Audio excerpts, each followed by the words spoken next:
Hi, I'm Chris Poole of Shiokaze Brew Lab in Chiba, Japan, and this is the Brewer to Brewer podcast from All About Beer.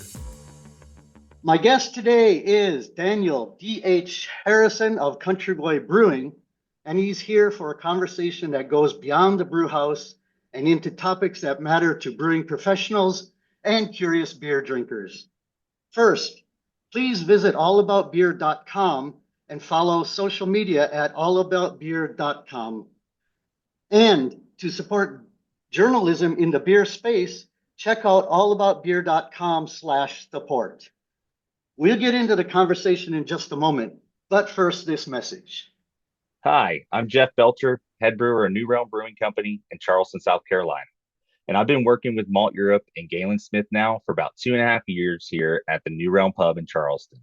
Just recently, our Virginia Beach facility and Atlanta facility started using Malteurop too. I love working with Galen because he thinks like a brewer. He already knew a lot of what was going on, and he's just an awesome guy.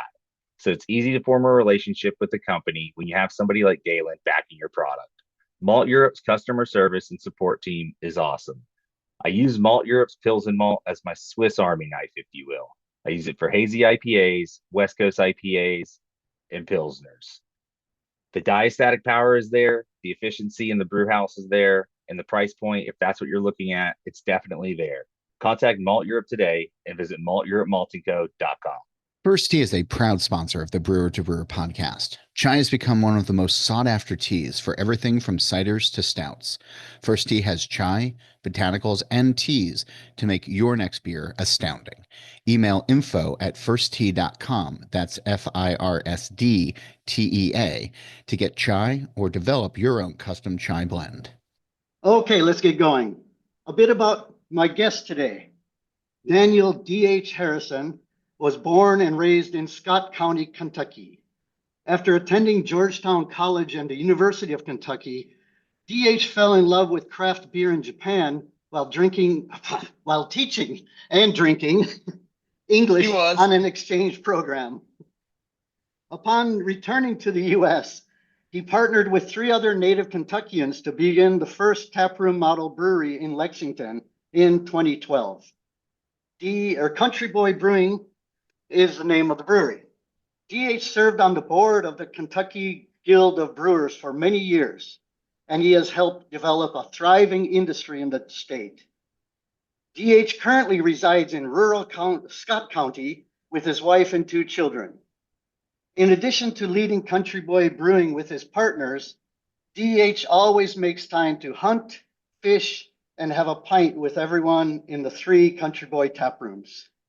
DH, great to talk to you. It's been a long time.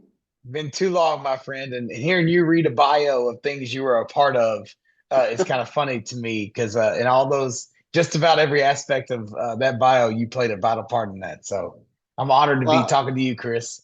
Well, that's why I stumbled when he said, yeah, you're English teaching. I said, no, you're drinking.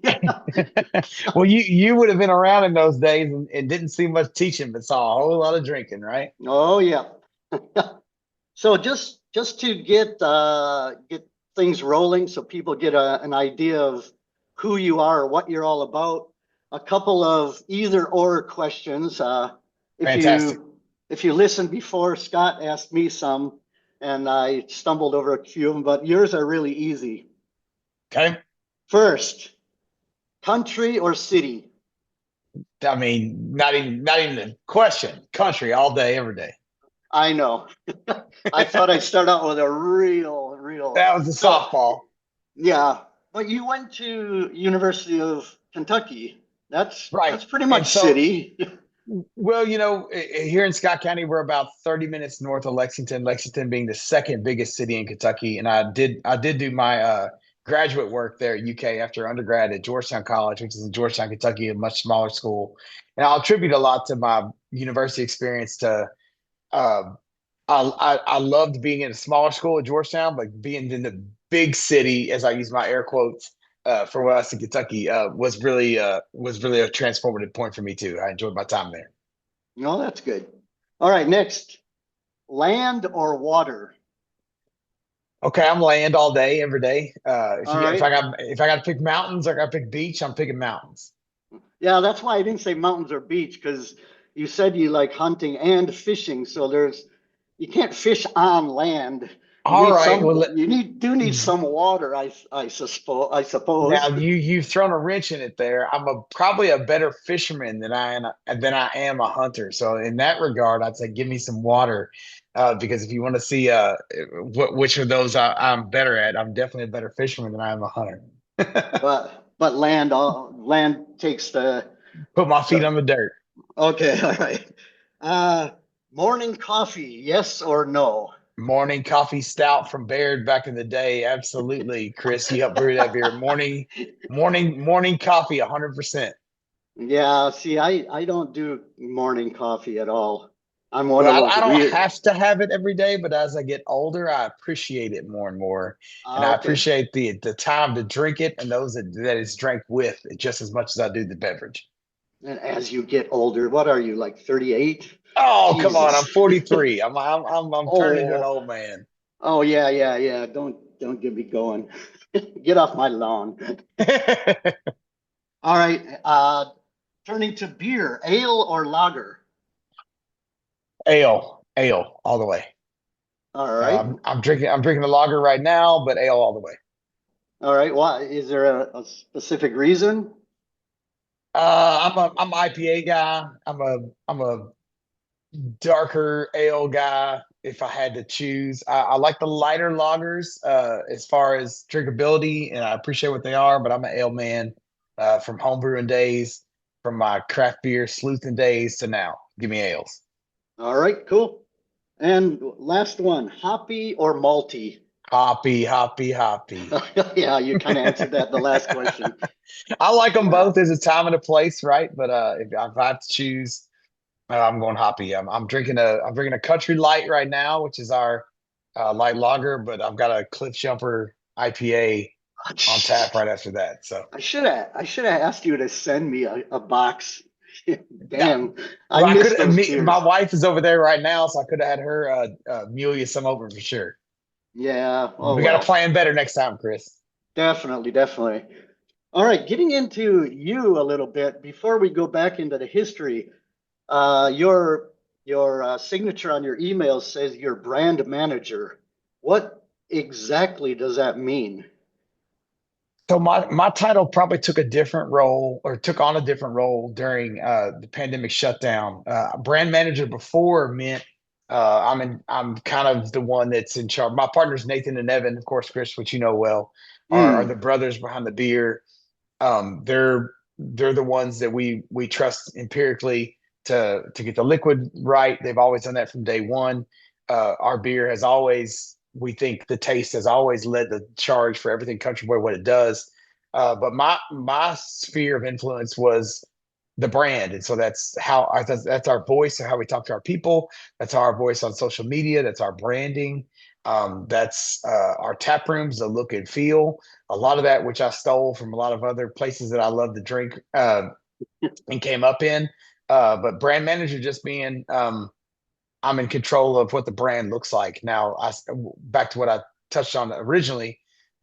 During the pandemic, that title, brand manager, kind of morphed into cheerleader, a morale captain, or morale officer.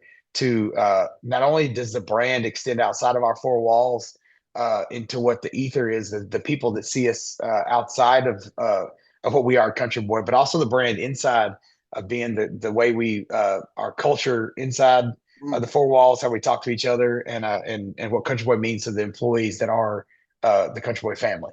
And that's kind of what okay. I take a lot of pride in that. And just playing off that a little bit, is everyone that works for you a country boy or girl? No, they're not. Okay. And not, as far as are they country boys and girls, or do they come from a rural setting? No. And I think that's a cool thing about us is, uh, and I'm not just saying this, I would say this, Chris, if I wasn't talking to somebody that knew our Japanese roots, we say country boy in the sense of what it means to us is that attention to detail, that character behind the work ethic of what it means to do something, to dedicate your life's work. We'd say shokunin if I could steal back from Brian in his days. of what it means to a craftsman that's dedicated their entire life to something. That's where we say of the closest thing we could think of, at least in the Kentucky lexicon, would be a country boy, something that country boy, country girl. It's not gender specific. It's not rural, urban specific. It's just somebody that really understands what we do and the severity that we take our craft, which is to make the best damn beer in America. Yeah, great. And we'll get back to that because you said something to me once, and I wanna ask you about it later on. Okay. But let's go back to how we first met.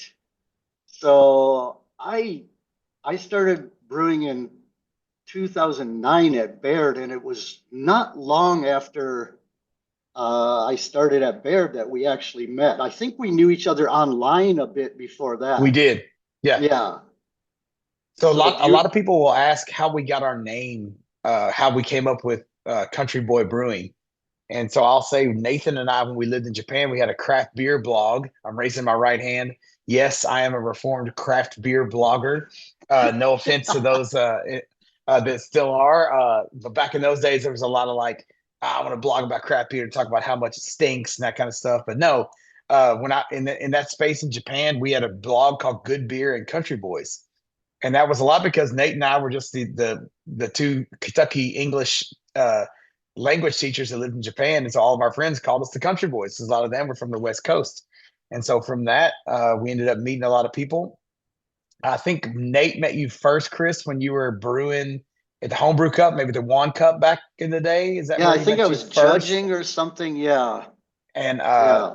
anyway, I can remember once we started traveling around, going to the different microbreweries that we could find in Japan, we found Baird, fell in love with the concept there that was going on with what Brian and Sayuri had. You had just left your tenured teaching position, or at least branched out from that, if memory serves me correctly, I left to become a full-time brewer.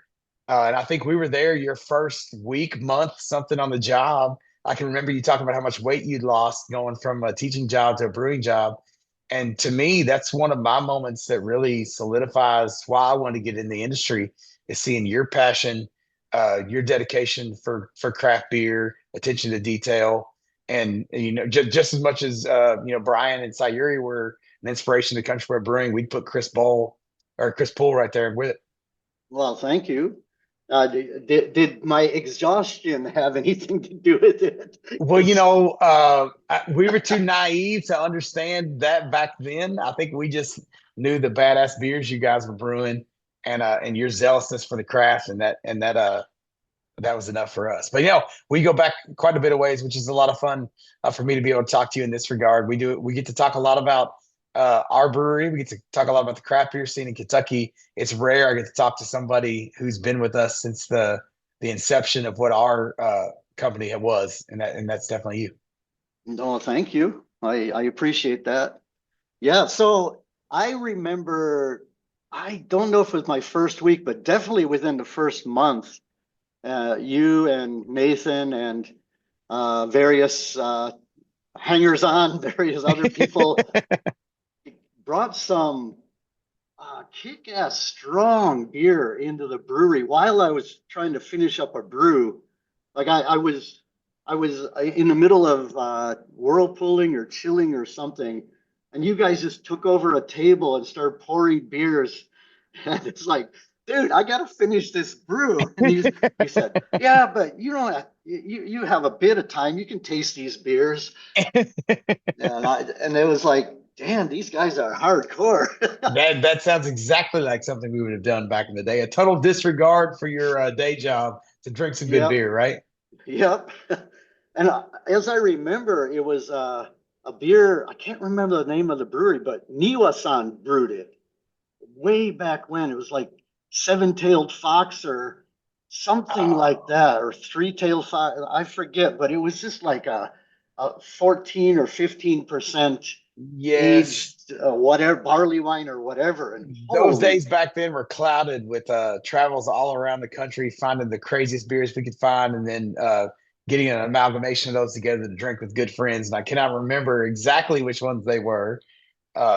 but yeah, those were the good old days, right? Oh Of yeah, sleuthing out the biggest behemoths we could find, and then tasting with friends.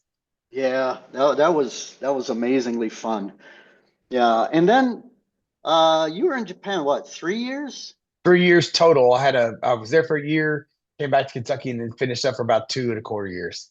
Okay. Yeah, and then once you went back, uh, how, what was the process of getting Country Boy started?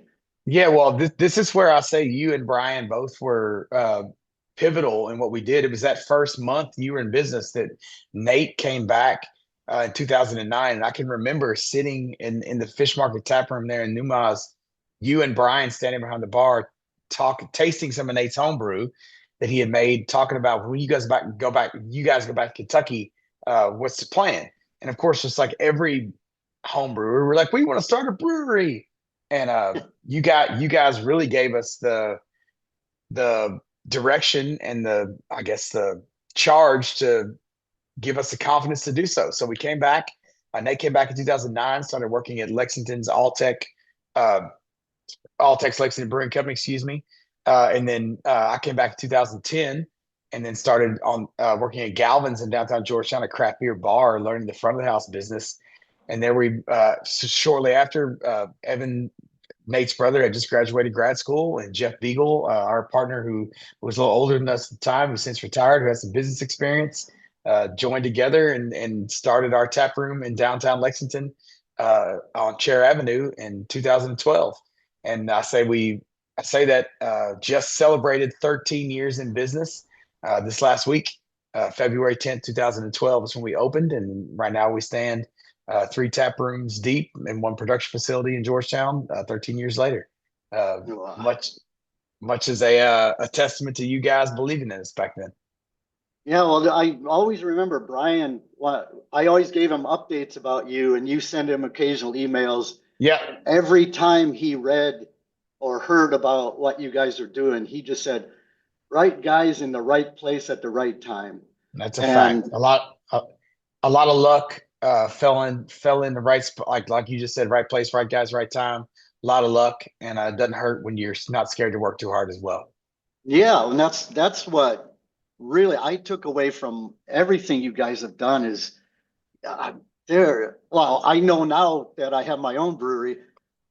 Early on, there's not a day off. Even if you have a air quote day off, Right. your mind is still in the brewery. You're still answering emails. You're still getting questions from staff saying, "Hey, what do I do about this?" You're never really off, especially the early days. Right. How is it now? Is it still no days off, kind of all in every day it's your life, or can you step back and have a real full day of relaxation now and then? No, I can step back and have a full day of relaxation. That's a fact. And if I said I couldn't, people listening to this and knew me would say you're lying. But that's only a testament to we. No offense to your team there, Chris, or anybody else's team out there. We got the best damn team in the country, best damn team in the world, as far as I'm concerned. Uh, our team. My mom's from Eastern Kentucky. She says our team works like they're killing snakes. They work hard, and I don't know how. I don't know how we've come to get them to fall in our ranks, but I know it can sound a little bit self-serving if I'm like, oh, it sounds great if DH says his team works hard. That makes him look good because he gives the credit away. But it's 100% fact. Our team works really, really hard. They shoulder a lot that they don't have to shoulder.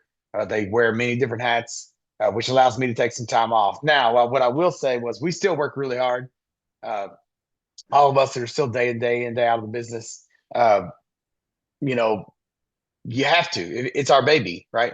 If if you got kids, once they get to be 13, like we got a teenager right now, just because they can feed themselves and make sure they don't die walking around the room doesn't mean that you can't let them go and you don't have to parent them anymore. They still take a lot of day-to-day involvement. The same way with the business. Just because it's a teenager doesn't mean that we can't let go of it and can't let it walk on its own. We still pour our heart and soul into it. One of my things I like to say is people throw out that quote about 75% of restaurants and bars fail in the first year. And I think that's a skewed quote. I think a lot of those people that start the 75% of bars that fail aren't willing to work as hard as it takes to get them to go. And for us, I like to say it. I got this from you guys, Chris, back in the day. We live beer day in, day out. When I wake up, I think about it. When I go to bed, I'm thinking about it.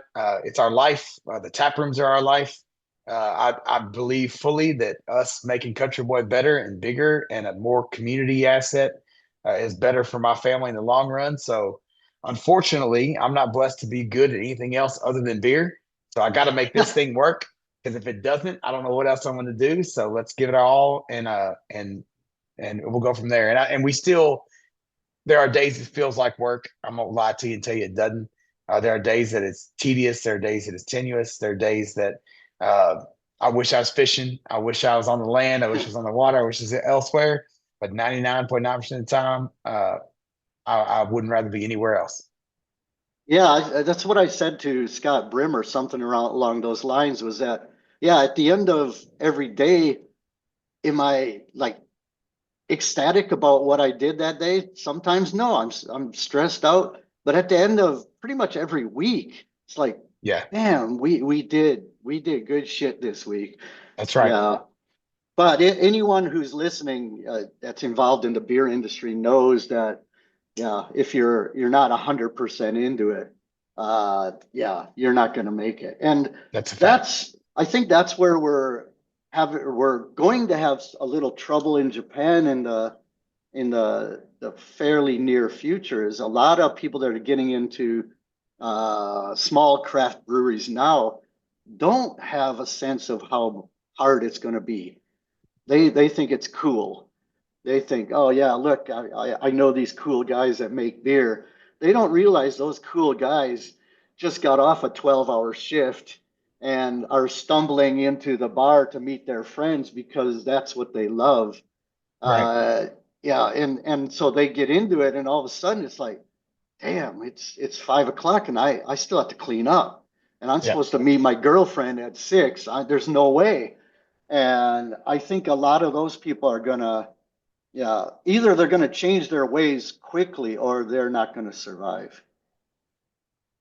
Yeah, I And think the same thing here. I think, with the bubble and with people seeing the proliferation of breweries and from 2010 with to now and how they've exploded, there have been a lot of people get addicted to the lifestyle and get seduced by the lifestyle of, they see us on Instagram, they see us on Twitter, they see us on Facebook, they see us at beer festivals, they see us at tap takeovers, they see us behind the bar, and it's our job to be gregarious. It's our job to enjoy the beer, and it's our job to sell the beer. And it's not fake. We love it. We love what we're doing, but at the same time, like, it is work. oh It's yeah, hard. And for those people that want to get in this industry, to think that it's going to be a cakewalk or it's going to be a you know lifestyle of a bachelor party, you've made an egregious error, because it's much like, if you want to go right now, let's use a real world example. For one way or another, eggs are expensive in America, right? $8 a dozen. Well, you can be a chicken farmer and it seems like, oh, you raise your own chickens, eggs are cheap. Well, the reality would be, to have your own chicken farm is way more expensive than just go to Kroger and buy them for $8, right? It's if you want to brew some homebrew, it ain't cheaper than just going to the store and buying it. It's the lifestyle.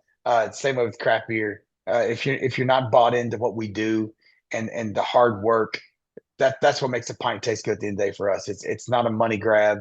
It's not there's not many craft beer brewers out there driving Ferraris around, but what we are doing is living a lifestyle of surrounded by friends and family with good beer. And that's what yeah, fulfills at the end of the day. oh for sure. Yeah, I remember Brian Baird way back when I was helping him part time. The first beer I brewed was his what was it? The porter. Uh, and Kurofune? yeah, that's it. The Yeah. name slipped my brain for a second. Kudofune Porter, the Black Ship Porter. And he said, yeah, I brewed it. He was there while I was brewing to make sure everything went well. and that was back the 30-liter batches. And he said, when this goes on tap, you have to come in and serve the first pint that's ordered. Right. And he said, but before that, you have to drink the first pint from the keg because that will be the best beer you've ever had in your life. It's a fact. And it's a Fact. fact. Yeah. He was like, damn, I made this beer. Yep. And yeah, it was yeah, porter's not my favorite style, but damn, that was the best beer I ever had. That one sure was. Yeah. Just swinging back to your early days, I've been to Country Boy to do some collaborations. We did two when I was with Baird and then one with Shiokaze. Yep. Yeah, and they were all done at the Lexington Brewery. Right.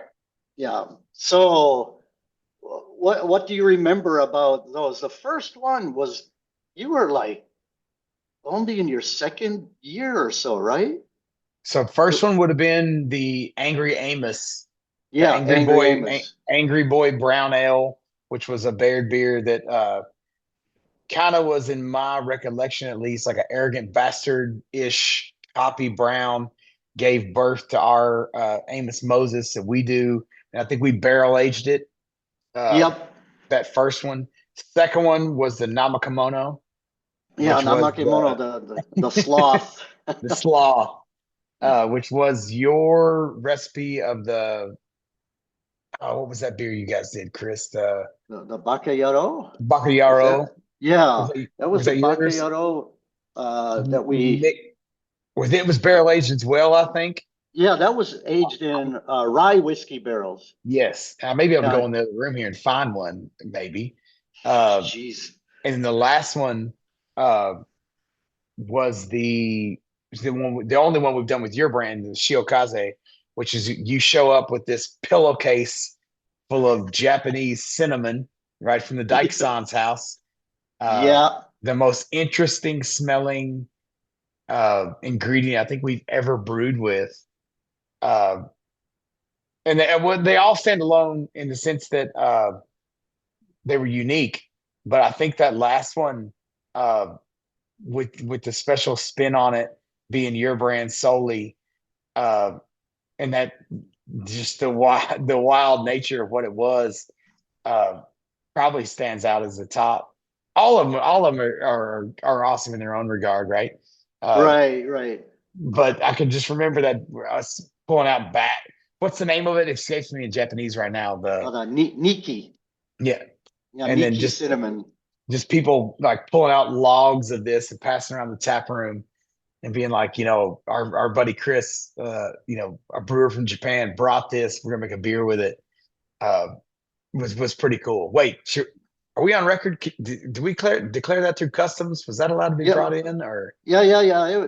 Andrew brought that in. Oh, okay. Just make sure that was. So it's safe. It's safe. Otherwise, I wouldn't have brought it up. Otherwise, just making sure the statute of limitations had passed if it was. No, it's safe. Yeah. So that was it was a sour ale using the Philly sour, the Lallemand Philly sour yeast. Because Molly would have been involved in that, who's here for the brew as well. Which right. Not many people would know that connection, but with her connection both to Lallemand and then Japan, with her being involved with Baird back in the day, made that one super. Yeah, so there was a sour, Philly sour, and then Michigan cherries, because I'm from Michigan, that I think Nathan sourced. Yes. Or and was that from King's Orchard? I can't remember where he got those from, but it definitely was from Michigan. Yeah, I think so. That sounds familiar. Yeah. King's Orchard, yeah. And then that Japanese Niki, and then there was some vanilla in there too. Well, listen, if it comes through Country Boy Brewing and it involves vanilla, Nathan Calvage is involved in it because that's the vanilla king of of the southeastern part of the United States. There's no one who's more passionate about vanilla or knows more about it than my partner Nathan Calvage. That's a fact. Yeah, and everything blended so nicely in that beer. Yeah. And I remember I kept, emailing Nathan saying, "Is it ready yet? Is it ready yet? Is it ready yet?" They And he they kept, babied that one and they doctored that one for a long time to get those flavors to meld. Uh, yeah, and we bottled it. That's the only bottle we've done. Those 500 ml bottles. Uh, that was a cool one for us. Not and it was a cool one for us with the ingredients, but it made it super special, Chris. And I would say it's just because you're on the other end of the line that you were involved with it because everybody knows our connection to you and what you mean to the brand. So that one was super special. that was really special for me too. I thank you guys for letting me partake of that. Was your for your 10th. That was for your 10th Oh yeah, that anniversary was a year. 10. Yeah, that's exactly right. Yeah. So for our 10th anniversary, we did 10 collabs with breweries that we said, or we thought, and if we could be so bold, really made an impact on us for being 10 years old, and that definitely it's a no brainer. Yeah. Yeah. Well, You're thank definitely you. one of Thank you. those. Thank you. Okay. Well, let's pause here. We're going to take a short break for this message and then come right back for more conversation with Daniel D.H. Harrison of Country Boy Brewing. Ginger, cinnamon, cardamom, and black tea. These are some of the best known ingredients found in chai and used by brewers. But Firsd Tea offers you the chance to use traditional chai or to create your own secret chai recipe. Contact info@firsdtea.com, that's FIRSDTEA, about using classic chai or creating your own chai blend for your beers. Hi, I'm Jeff Belcher, head brewer of New Realm Brewing Company in Charleston, South Carolina.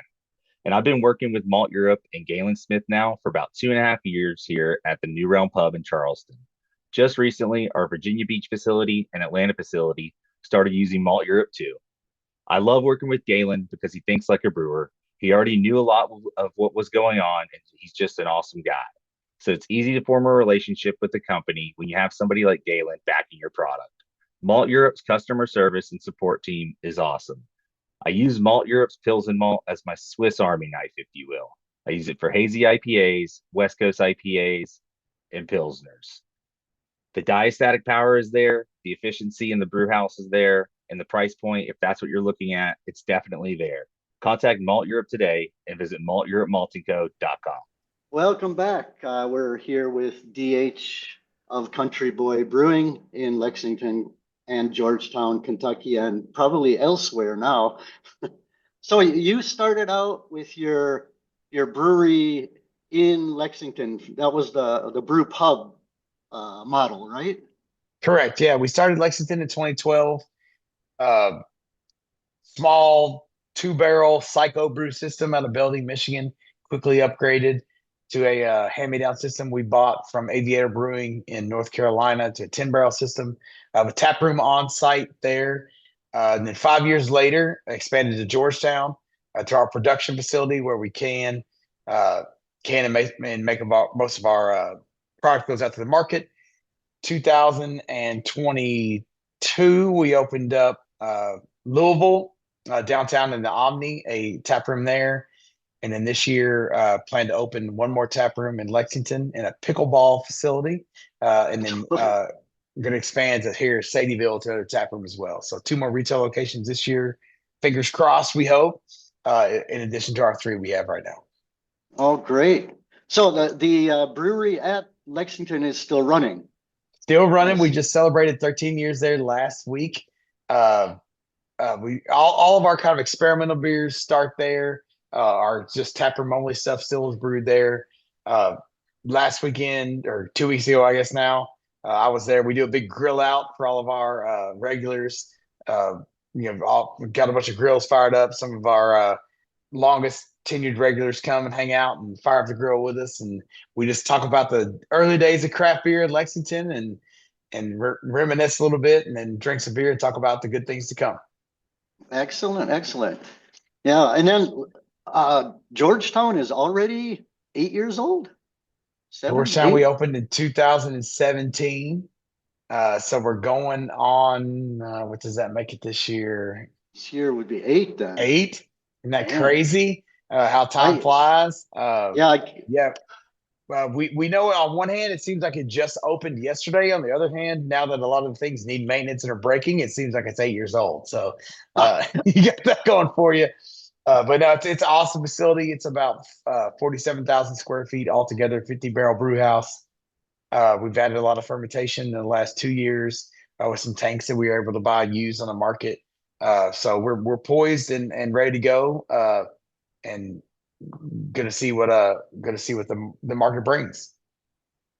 Fantastic. Because I just the other day, right before Scott Brimmer contacted me about this podcast, uh, memory showed up on my iPhone, photo memory, and it was you and me standing on the concrete slab at How Georgetown. awesome.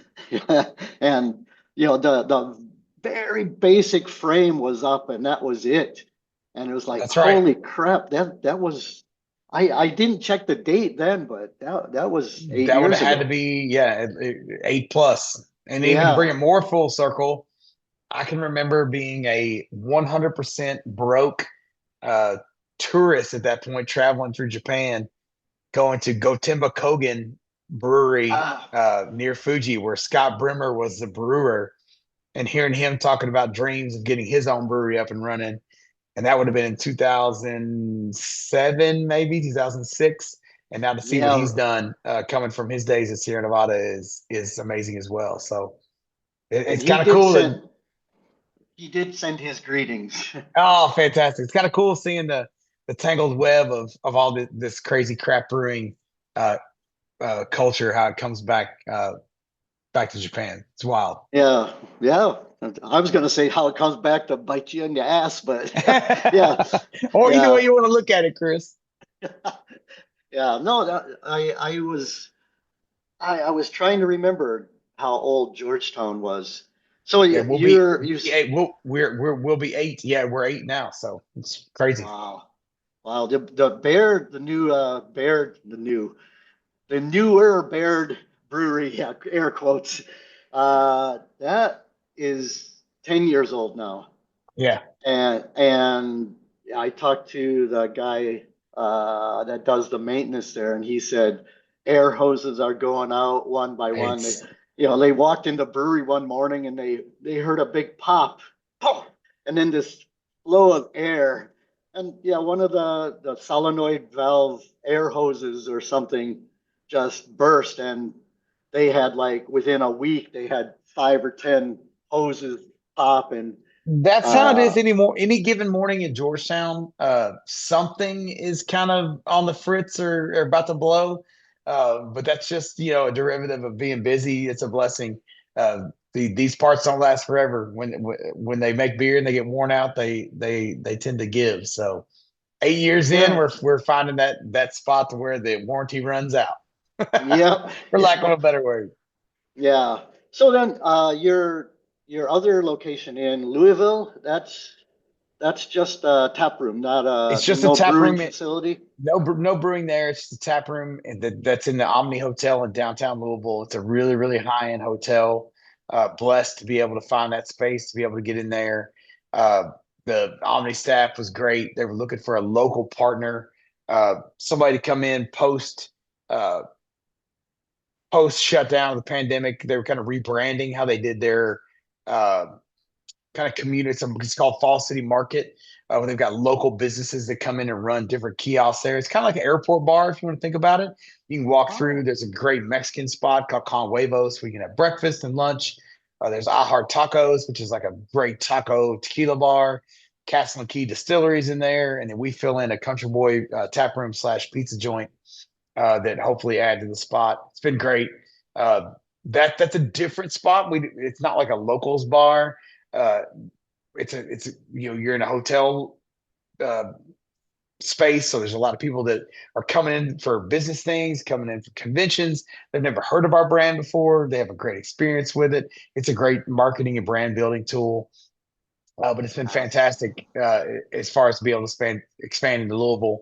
And then, we're looking for a few other things. Like I said, we've got 2 more retail things we're going this year, options we're trying to get open this year in the Lexington market. And we never say never. If something opens up back in Chiba, we may have to look there too. So We don't need the competition.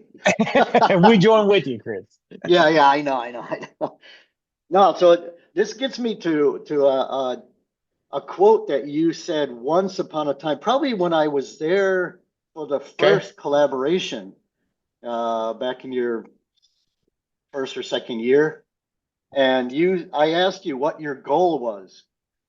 And you said the goal is that Country Boy wants to own Kentucky. Yeah. Are you on your way to owning Kentucky? We hope so. Yeah, things are great. Things are good here, but what we want to do is Kentucky people love Kentucky products. We're blessed to be in a space that people say that. And what I want to do is I want to make it to where every kid that wants to drink a beer when they're of age, of course, Of course. wants to drink a Country Boy beer because Country Boy beer embodies what it means to be from Kentucky. That doesn't mean anything that in a negative way. It just means if you are from here, if you enjoy what being a Kentuckian means, that this beer represents that for you. It's a beer for all people, welcoming of all people. It just means that this is a product that is made with integrity, and we'd love you to have it. Just like every Kentuckian will tell you, when you travel outside of Kentucky, people are like, "Let's drink bourbon. Let's do a shot of bourbon together." And you're like, "There's only so much bourbon we can take drinks of, right?" Like, I love bourbon. They've done a great job on a state level, and on a global level of representing what Kentucky is to everybody else. Beer can be the same thing from Kentucky. The reason the great bourbon is great bourbon, with the water, with the limestone, with all the other kind of stuff, the beer can follow right behind it. And so what we want to be, we want to own Kentucky. When someone comes in the state and they say, "What beer is emblematic of Kentucky?" Country Boy goes hand in hand with that. Churchill Downs, Keeneland, Kentucky Fried Chicken, bourbon, Country Boy beer. One day, if we can get there, I'll die complete. So that was, you keep saying that you have been inspired by what I and Brian told you when we were here. Yeah. So then the the sorry, a delivery just came. So Detroit. so anyway, so what we yeah, okay, getting back to this, you said that you guys were inspired by us, and when you told me, yeah, the goal was to own Kentucky, yeah, like you just explained, when someone comes to Kentucky, they think Country Boy if they want a beer. Right. When I started Shiokaze back in 2009, that became my goal. I want to own Chiba, not even the whole prefecture, just even the city. I want people to come to Chiba City because they heard about Shiokaze beer. And Right. I think that's most breweries or all breweries should have that as at least in the back of their mind. If not, what are you doing it for? Is it Right. just a hobby then? Yeah, and that goes back to what we've been talking about, the passion, the hard work, the enthusiasm. So yeah, we don't really have a slogan right now, but unofficially our slogan is "We are Chiba Craft Beer," Right. and that's all I want. I don't need to be rich, famous. I'm not handsome. I'm not young. But as long as All those yeah. adjectives, Chris. I don't know that I'm any of those either, or not that many people in the beer space are. Well, Um, there are a few cool guys, but cool well, no, women. you don't have to say too much nice about me, Chris. No, I think you hit it right on the head, and I think I think you're doing a great job of it. Um, Well, we're trying. We're doing our best. Well, we're still our brewery's only 7 months old now since we opened the brewery. The company is 5 years old. Yeah, but yeah, it's a struggle. It can be, but that's to me, that's that was an inspiration for me. Is I want to own Chiba, and I think you guys are well on your way to being the representative brewery in Kentucky, and I applaud you for that. Well, we're absolutely trying our best. That's great.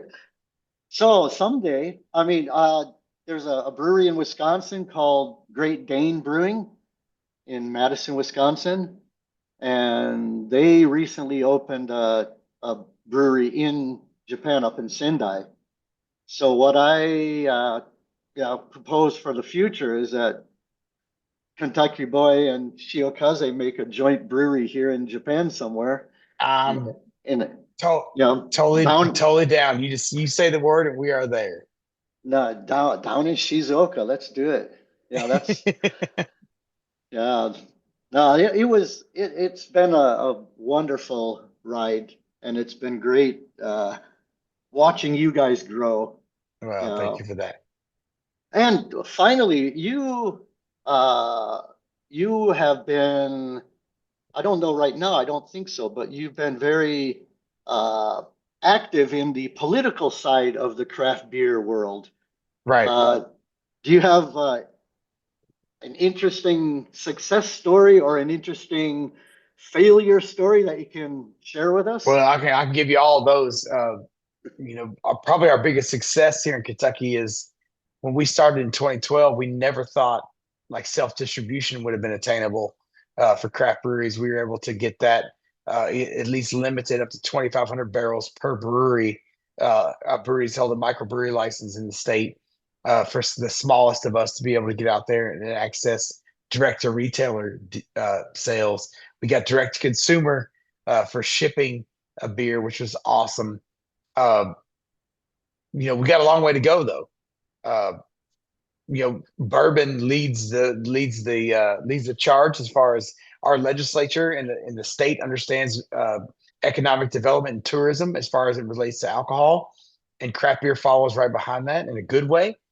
So we've got we got a long runway at least ahead of us of how far beer could go, uh, and we're not done. We're people say I was at a guild meeting a couple weeks back, and they were like, "We've gotten everything done that we want to get done in Frankfurt," and I'm like, "No, we haven't got started yet. Like we have so much more that craft beer can do, that breweries can do, that tap rooms can do, that craft distilleries can do to make it equitable across all playing grounds for craft spirits." So yeah, we've had a lot of success. We've had some failures in the past, but we don't dwell on those. Let's let's look at what we've done well at and go from there.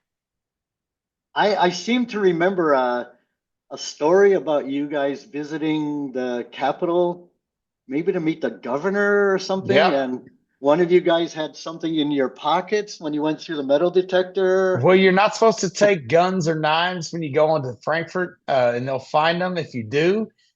So you got to leave those outside the gates when you get in there, or they'll confiscate them. And I think that's probably what you're referring to. Yes. You I learn remember. the hard way, but you know what? It works. Yeah. So who lost their knife that day? Well, I think we let a designated person stand outside and keep them all, so we didn't lose them. So some of the Oh, pocket knives okay. had a certain sentimental value that couldn't be parted with. Yeah, definitely. No, when I heard that, I said, yeah, that's a country boy thing to do. I mean, of course. All right. So then, one more final question, DH. Yes. Next, well, you said you're 43. Damn you. You're 22. You could be my son. You're 22 years younger than me. 20 23 almost. But anyway, Chris, uh, how old were you when we met? I joined Baird when I was 50. Okay. So I was probably, yeah, I was 50. No, actually, Brian offered me the job when I was 50. So I think I joined when I was 51. Okay. Yeah. So I was older then than you are now. And you're 13 years in. Damn it. I got started way too late in this game. No, you guys started right on time, my friend.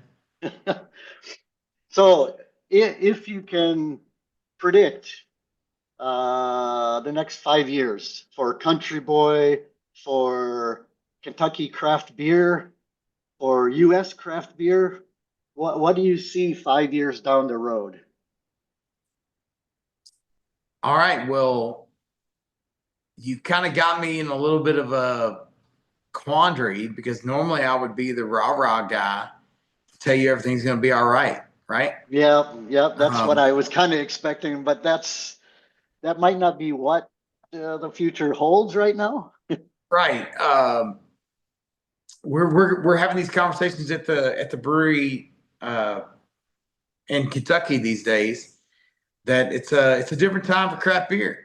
You know, I think we have a lot of soul searching to do on what we do, what we are, who we are, why we do it, what we do. Um, there's a lot of new players in the market. There's a lot of new avenues, I should say, in the market. So I think a lot of people are going to have some soul searching to decide for their companies where their heart's at. Are you a company that wants to follow the trend to be profitable, to find the next widget that sells a lot of money, or that it's profitable for a lot of money to go where the wind blows? I think if that's your company, I think there's a place for that. And I guess we're in a brewer to brewer podcast. There's no need to sugarcoat it. If you're a brewery that wants to follow every trend that comes out and get there early, jump on it, do it well, make some money, move on to the next, I think there's a place for you in this space. Uh, that's not us. Uh, we aren't the trend follower. We aren't the money seeker. We aren't the revenue new revenue series, seeker. I guess I said that again. We're beer people. We're going to live and die with beer. If we die with it, so be it. But we got in this world with craft beer. We'll go out with it with craft beer. So I firmly believe that. I feel like this is my Wolf of Wall Street moment. Like, I'm not leaving. We're not leaving. Craft beer it will always be here. It always has been here in some way, shape, or form, and it's going to continue some way, shape, or form from here. We're going to get lean. We're going to get smarter. We're going to get better. We'll get more efficient. We'll get more calculating. We've had to have been probably in the last 7 to 8 years to get here. But a consumer that wants a fantastic craft beer product that has integrity, made locally with minimally processed ingredients, that person has not gone anywhere, and they're still going to be there. And it's our job to reach them in a specific way, to tell our story, to partition our brand in a certain way that it meets that customer where they need to be met. But it ain't going to be easy. And so if you want me to say what the future is going to be, there'll be a lot of people close. There's a lot of bad beer that won't make it. There's a lot of bad business models that won't make it. And that's probably you could say I'm talking about craft beer. You could say I'm talking about any industry on the planet going forth. In the last 8 years, you could open up a brewery with a half-assed business plan and make it. You ain't going to be able to from now on. In the last 8 years, you could open up a craft brewery and make a half-assed good beer and make it. You can't from now on. You could have an overinflated payroll, whatever it might be from the last 8 years. Now you can't. What's going to make it from now on out is fantastic beer, great people, great business model, relationships, and then we'll see where the chips fall. But for us, we've been a great beer company and we've been a great people company. And I think those two things combined with some good business sense will make us come out on the other end. Excellent. No, that's exactly how it is here in Japan as well. One quick follow-up question. In the States right now, is there still a lot of like mergers, consolidation, that kind of thing? Or do breweries that aren't doing as well just disappear? Not so much M&A at the moment. There's so much consolidation in the market, so much constriction as far as distributor networks go. with beer that there's not a lot of, at least in Kentucky, and for this idiot's take of, there's not a lot of not a lot of room for that. I think a lot of just people are saying, hey, we're gonna, just abdicate, just close up, and get out of the space. Not saying that'll change in the future. If you got a great brand, you got a great brand, but there's a lot of equipment, a lot of breweries, a lot of brands out there that are just kind of fighting and clawing for the same space. So the ones that are gonna come out on the other side are gonna be the ones that earn it. Yeah, that's how I feel here in Japan too. It's just, yeah, the ones that, yeah, why, let's say a brewery next door is failing. Why would we want to, sully our name, our good name Right. by merging with them? So I don't see that happening in Japan at all, but just wondering. That was my Yep. personal curious question. Very, very similar there. Yeah. Well, excellent. Thanks a lot, DH. I really appreciate you taking the time today to chat. It was, yeah, I wish we had another hour or two, but just the bullshit about old times more than anything Well, like I else. said, Chris, it's me chat with you about the state of the beer affairs of Country Boy and Shiokaze and things like that. This didn't work in the least. So I could talk to you for 4 or 5 hours just about not only craft beer, but about our shared experiences and the history and the great beers and times we've had along the way. So seeing you does my heart good. It makes me think of the next time I want to get together and drink a beer with you. So I can't wait to get across the pond and make that happen. Excellent. I can't wait to get over there again and do another collab. Let's do it. All right. Thank you. Thank you. Yes, sir. Okay, DH will be back the next episode of this show as a host, having a conversation with a brewer of his choosing. That will be on air in 2 weeks, so make sure you tune in for that. A reminder, visit allaboutbeer.com and follow on social media. To support journalism in the beer space, check out allaboutbeer.com/support. I'm Chris Poole of Shiokaze Brew Lab. Thank you for listening to the Brewer to Brewer podcast. Hi, I'm Jeff Belcher, head brewer of New Realm Brewing Company in Charleston, South Carolina. And I've been working with Malteurop and Galen Smith now for about 2.5 years here at the New Realm Pub in Charleston. Just recently, our Virginia Beach facility and Atlanta facility started using Malteurop too. I love working with Galen because he thinks like a brewer. He already knew a lot of what was going on, and he's just an awesome guy. So it's easy to form a relationship with the company when you have somebody like Galen backing your product. Malteurop's customer service and support team is awesome. I use Malteurop's Pilsen malt as my Swiss Army knife, if you will. I use it for hazy IPAs, West Coast IPAs, and Pilsners. The diastatic power is there, the efficiency in the brew house is there, and the price point, if that's what you're looking at, it's definitely there. Contact Malteurop today and visit malteuropmaltingco.com. If you're looking to add aromatics, then let's talk about chai. Firsd Tea's chai tea delivers rich aromas of the spices found in chai, including vanilla, cinnamon, cardamom, and ginger. Or tweak the recipe to get that distinctive profile you're looking for. Contact the team at Firsd Tea about finding a chai that is right for you. Email them at info@firsdtea.com. That's FIRSDTEA.com.